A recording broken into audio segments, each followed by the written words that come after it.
بسم اللہ الرحمن الرحیم۔ السلام علیکم، میں ہوں عاطف طارق اور آج کی اس ویڈیو میں علامہ اقبال کے 5 اشعار پہ بات کروں گا۔ بڑے ہی مشہور اشعار ہیں یہ اور میرے فیورٹ اشعار میں سے ہیں۔ ون بائی ون میں ڈسکس کرتا ہوں۔ پہلا شعر بڑا ہی مزے کا یہ شعر ہے۔ اقبال کہتے ہیں کہ سبق پھر پڑھ صداقت کا، عدالت کا، شجاعت کا، لیا جائے گا تجھ سے کام دنیا کی امامت کا۔ اقبال کہتے ہیں کہ اگر دنیا کی امامت کرنی ہے، اگر دنیا کو لیڈ کرنا ہے تو یہ 3 کوالٹیز اپنے اندر کریٹ کرو۔ فرسٹ صداقت، سیکنڈ عدالت اور تھرڈ شجاعت۔ فرسٹ ہے صداقت۔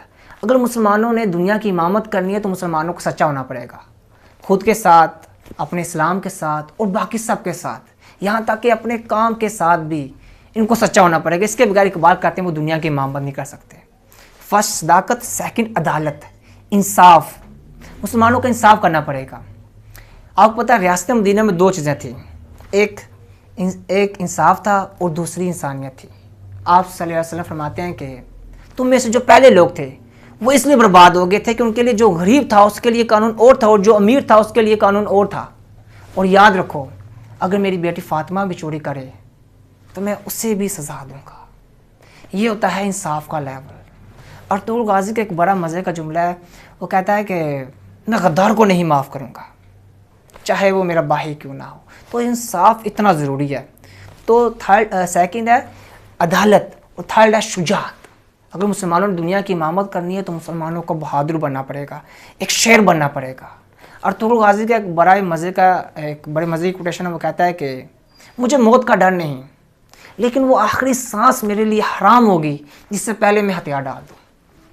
راحت انیس صاحب کا ایک بڑا مزے کا شعر ہے، کچھ ٹائم پہلے ہی دنیا سے رخصت ہوئے۔ وہ کہتے ہیں کہ جو دور ہے زمانے کا اسی دور سے بولو، بحروں کا علاقہ ہے ذرا زور سے بولو۔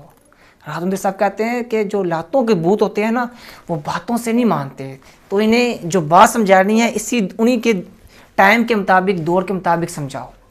تو اگر مسلمانوں نے دنیا کی امامت کرنی تو اقبال کہتے ہیں 3 کوالٹیز ان کو اپنے اندر کلیئر کرنی پڑیں گی، صداقت، عدالت اور شجاعت۔ یہ پہلا شعر تھا۔ دوسرا شعر اقبال کہتے ہیں کہ نہیں تیرا نشیمن قصر سلطانی کے گنبد پر، تو شاہی ہے بسیرا کر پہاڑوں کی چٹانوں میں۔ اس میں نا بات یہ ہو رہی ہے کہ دیکھیں ہر کسی کے پاس جو کوالٹیز ہیں وہ ڈیفرنٹ ہوتی ہیں، اور انہی کوالٹیز کی بیس پر ان کی جو ڈائریکشن ہے، ان کا جو مقصد ہے وہ بھی مختلف ہوتا ہے۔ یہی اسی شعر میں بات ہو رہی ہے۔ البرٹ آئنسٹائن کی ایک بڑے مزے کی کوٹیشن 1955 عیسوی کو دنیا سے رخصت ہوئے۔ وہ کہتے ہیں کہ everybody is a genius but if you judge a fish by its ability to climb a tree it lives its whole life believing that is stupid۔ وہ کہتے ہیں کہ everybody is a genius، ہر کوئی جینیس ہے، مگر جب آپ یہ جج کریں گے وہ جو فش ہے وہ درخت پہ نہیں چڑھ سکتی تو وہ آپ بیوقوف ہیں، اور اگر وہ جو فش ہے وہی جج کرے کہ میں درخت پہ کیوں نہیں چڑھ سکتی تو وہ کہتے ہیں کہ وہ بیوقوف ہے۔ دیکھیں البرٹ آئنسٹائن اس میں یہی بتا رہے ہیں کہ ہر کسی کے پاس جو کوالٹیز ہے وہ ڈیفرنٹ ہے۔ فش جو ہے وہ درخت کے لیے نہیں بنی، وہ سمندر کے لیے بنی ہے، اور میجیکلی جو بندر ہے وہ درخت کے لیے بنا لیکن وہ سمندر کے لیے نہیں بنا۔ تو ہر کسی کی جو کوالٹیز ہیں وہ ڈیفرنٹ ہے۔ تو اقبال کہہ رہے ہیں اسی کے اوپر فوکس رکھو۔ اس طرح شعر یہ تھا کہ نہیں تیرا نشیمن قصر سلطانی کے گنبد پر، تو شاہی ہے بسیرا کر پہاڑوں کی چٹانوں میں۔ اگر تو شاہی ہے تو بسیرا کر پہاڑوں کی چٹانوں میں، تو اسی کے لیے بنا ہے۔ تو یہ سیکنڈ شعر تھا۔ تھرڈ شعر اقبال کہتے ہیں کہ میرا طریق امیری نہیں فقیری ہے، خودی نہ بیچ غریبی میں نام پیدا کر۔ اقبال کہتے ہیں کہ غریبی میں نام پیدا کرو۔ آپ کو پتہ جو نام غریبی میں پیدا کرنے کا مزہ ہے نا وہ امیری میں نہیں ہے۔ آپ کو پتہ ہے دیکھیں جب ایک تندور میں کام کرنے والا بچہ جب بورڈ میں ٹاپ کرتا ہے تو پورے پاکستان کو پتہ چلتا ہے کہ یار بورڈ میں ٹاپ کیا تندور میں کام کرنے والے بچے نے، اور جب امیر کا بچہ بورڈ میں ٹاپ کرتا ہے تو محلے والوں کو بھی پتہ نہیں چلتا۔ یہ فرق ہے غریبی اور امیری میں کام کرنے کا۔ ایک بڑی مزے کی ایک بڑی موٹیویشنل کوٹیشن ہے بل گیٹس سے۔ وہ کہتا ہے کہ ایک غریب کے گھر میں پیدا ہونا یہ مسئلہ نہیں ہے، لیکن ایک غریب کا غریب ہی مر جانا یہ بہت بڑا مسئلہ ہے۔ دیکھیں ایک غریب جو ہوتا ہے وہ غریب کے گھر میں پیدا اس لیے ہوتا ہے کہ باقی سب کو غربت سے نکال سکے۔ اس کی جو رسپانسبلٹی ہوتی ہے وہ بہت بڑی ہوتی ہے اور وہ اس کو یہ سمجھنی چاہیے۔ ہمارے پروفیسر تھے، ایک دفعہ ان سے ایک اسٹوڈنٹ نے کوشچن کیا کہ سر بہت سے اسٹوڈنٹس ایسے ہیں جو کالج میں آتے ہیں اور بڑی ایفرٹ کرتے ہیں، اسٹرگل کرتے ہیں اور بڑے اچھے مارکس سے وہ پاس ہوتے ہیں، اور بہت سے اسٹوڈنٹس ایسے ہیں جو کالج میں آتے ہیں فن کے لیے آتے ہیں، فارمیلٹی کے لیے آتے ہیں اور وہ فیل ہو جاتے ہیں. اس کا ریزن کیا ہے؟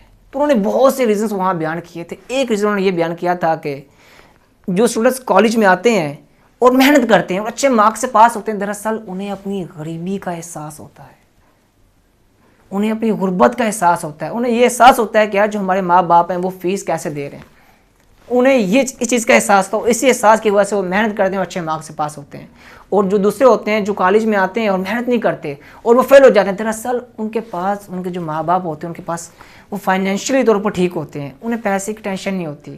تو اس لیے وہ جو لوگ ہیں نا وہ فیل ہو جاتے ہیں. اس طرح کے اسٹوڈنٹ جو جن کے ماں باپ فائنینشیل طور پر ٹھیک ہے، ان کے بچے جو ہے وہ کالج میں فیل ہو جاتے ہیں. تو کہتے ہیں یہ جو غربت کا احساس ہے نا یہ انسان کو کامیاب کر دیتا ہے. ایک بڑا ہی مزے کی کوٹیشن ہے واصف علی واصف کی، وہ کہتے ہیں کہ جس شخص کو احساس نہیں جگا سکتا اسے دنیا کی کوئی طاقت نہیں جگا سکتی.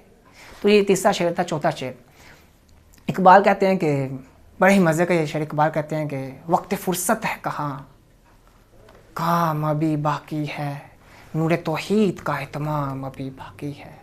ایک حدیث کا مفہوم ہے کہ آسان فرماتے ہیں کہ قیامت جو ہے یہ اس وقت تک نہیں آئے گی جب تک زمین پر جتنے بھی گھر ہیں ان تمام گھروں تک اسلام نہ پہنچے اور وہ مسلمان نہ ہو جائے، تب تک قیامت نہیں آئے گی. تو اقبال کا شعر کیا تھا؟ وقت فرصت ہے کہاں، کام ابھی باقی ہے، نور توحید کا اہتمام ابھی باقی ہے. مطلب وہ جو توحید ہے اقبال کہتے ہیں کس نے پہنچانی ہے؟ اقبال کہتے ہیں وہ جو توحید ہے وہ ہم نے ہی پہنچانی ہے، یہ ہماری ہی رسپانسبلٹی، اس لیے کام پہ کام کرو. تو ایک بڑے ہی مزے کا ایک شعر ہے اقبال کا. اقبال کہتے ہیں کہ خودی کا سر نہا لا الہ الا اللہ، خودی ہے تے فساں لا الہ الا اللہ. ایک حدیث مجھے یاد آ گئی کہ آپ صلی اللہ علیہ وسلم فرماتے ہیں کہ میرا یہ پیغام ان لوگوں تک پہنچا دینا جو یہاں موجود نہیں ہیں. بعض اوقات جسے پیغام بتایا جاتا ہے وہ زیادہ یاد رکھتا ہے بنسبت جو پیغام پہنچاتا ہے. مطلب میں جو آپ تک پیغام پہنچا رہا ہوں شاید اس پہ میں زیادہ عمل نہ کروں اور آپ مجھ سے زیادہ عمل کر لیں. تو یہ ہم سب مسلمانوں کی رسپانسبلٹی ہے. اور یہ جو خطبہ ہے یہ وسلم نے یہ یوم نہر کا خطبہ ہے، وہاں وسلم نے یہ حدیث فرمائی تھی. تو فورتھ شعر یہ ہے. تو ففتھ شعر یہ ہے کہ پانچواں شعر اقبال کہتے ہیں کہ کی محمد سے وفا تو نے تو ہم تیرے ہیں، یہ جہاں چیز ہے کیا لوح و قلم تیرے ہیں. اقبال کہتے ہیں جب آپ محمد سے وفا کریں گے نا صلی اللہ علیہ وآلہ وسلم تو اللہ آپ کو قلم دے گا کہ لکھو اپنی قسمت. جس طرح صحابہ نے آپ وسلم سے محبت کی تھی اور دیکھیں انہی صحابہ نے دنیا کی امامت کی ہے، وہی صحابہ دنیا کی سپر پاورز بنے ہیں. تو اقبال کہتے ہیں محمد سے وفا کرو تو اللہ پھر آپ کو قلم دیں گے کہ لکھو اپنی قسمت. ہاشم فیروز آبادی کے بڑے 4 مزے کے 4 مصرے ہیں. اقبال کہتے ہیں، ہاشم فیروز آبادی کہتے ہیں کہ بس نبی کے لیے ہی جئیں گے، بس نبی کے لیے ہی مریں گے، کوئی انگلی اٹھائے نبی پر یہ کسی کو اجازت نہیں ہے. مسلمانوں کی سب سے جو بڑی طاقتیں ہیں نا، جو موٹیویشنز ہیں، یہ 2 ہیں، توحید اور رسالت. تو یہ تھی میری آج کی ویڈیو علامہ اقبال کے 5 مشہور اشعار پر. ملتے ہیں نیکسٹ ویڈیو کے ساتھ. آپ سب اپنا خیال رکھیں، خوش رہیں، آباد رہیں. اللہ حافظ.